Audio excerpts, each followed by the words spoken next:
sahaabticha Abuu Mihjin As-Saqafii jedhamu tokkotu ture. Inni Faarisoota Arabaa keessaa jabaa fi jeenummaan beekamuu ture. Garuu khamrii dhuguu hedduu jaalata. Sababa kanaafillee uleedhaan tumamee ture. Gaafa lola Qaadisiyyaa Musliimoonni hoggaa lolaaf deeman sahaabtichi Abuu Mihjin As-Saqafii kunis wajji deeme. Hoggaa deeme kana meeshaa waraanaa isaa wajji meeshaa khamrii itti dhuganis fudhateeti deeme. Jeeshiin Muslimaa tan Sa'ad ibnu Abii Waqqaasiin hogganamtu akkasuma Rustum hogganaa Faarisootaa kan ta'e bakka lolaa geesse. Sahaabtichi kun dhokotee isaa khamrii dhugu jiru namtichi tokko arkee deemee Sa'ad ibnu Abii Waqqaasitti hime. Sa'ad ibnu Abii Waqqaas hedduu waan aareef akka hidhanii uleen tuman akkasuma lolarraa hafuu akka qabu irratti murteesse. Garuu sahaabtichi Abuu Mihjin As-Saqafii kun Sa'ad akka inni lola irraa hin hambifne kadhateen. Sababni isaatis asxaaboonni badii yoo hojjetanillee diina islaamaa kaddamuu irratti wal dorgoman ture.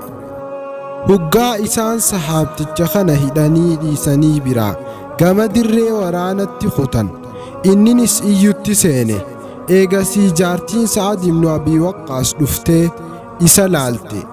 Innis rabbii ja'ii lola kana nan dabarsin narraa hiiki loleetiin hoggaan dhufe hidhatti deebi'a wa'adaan siif seena yoon du'e ammoo shahiidiin taha je'een. Jaartiin ajajaa ummata muslimaa Sa'ad ibnu Abii Waqqaasis hidhaa irraa hiiktee eegasii farda jaarsa isii Khambalqaa jedhamu tokko kenniteef.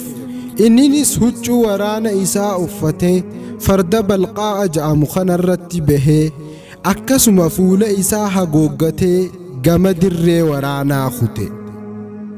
Hoggaa inni mushrikoota gamanaa fi gamasitti fixu sahaaboonni arkanii eenyu sahaabtichi jabaan kun ja'anii dinqisiifachuu turan.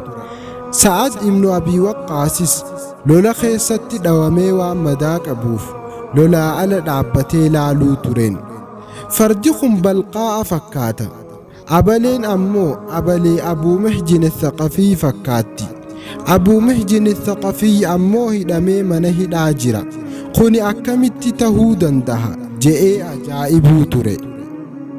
Hoggaa lolli dhumee Musliimoonni gama bakka isaanii mushrikoonni ammoo gama bakka isaaniitti deebi'an.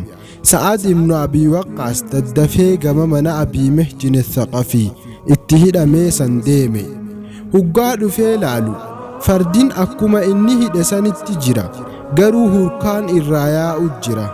Hoggaa Abuu Mihjin As-Saqafii bira dhaqee laalu dhiigni irraa yaa'u jira. Yeroo kana ni lolteemii je'ee gaafateen. Sahaabtichi kunis loleetiin jira yaa amiira keenya je'een. Dilii tiyyaaf je'ee diina islaamaa kaddamuu hin dhaabu je'een.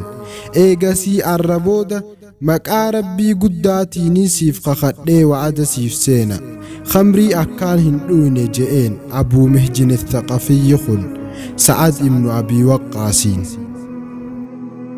يا أيها الذين آمنوا ما لكم إذا قيل لكم انفروا في سبيل الله اثاقلتم إلى الأرض أرضيتم بالحياة الدنيا من الآخرة فما متاع الحياة الدنيا في الآخرة إلا قليل إلا تنفروا يعذبكم عذابا أليما ويستبدل قوما غيركم ولا تضروه شيئا والله على كل شيء قدير.